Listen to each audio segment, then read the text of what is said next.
ज्यावेळी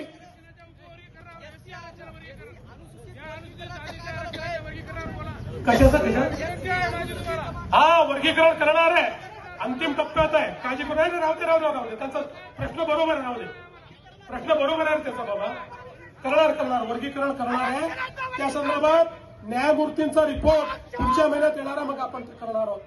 आणि म्हणून बंधू भगिनींनो, या ठिकाणी आपण हे लक्षात घेतलं पाहिजे. काही काळजी करू नका, त्यांचा प्रश्न सोडवलाय आपण.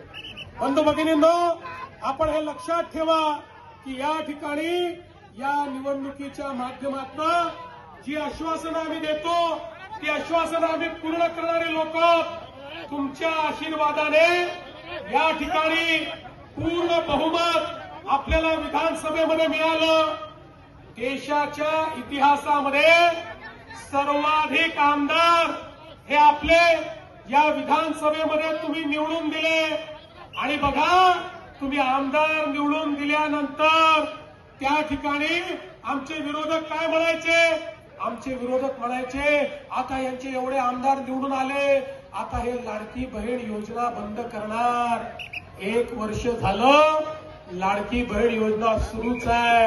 आणि माझ्या बहिणींना सांगतो, जोपर्यंत तुमचा देवा भाऊ मुख्यमंत्री आहे तोपर्यंत लाडकी बहीण योजना कोणी बंद करू शकत नाही. आणि आता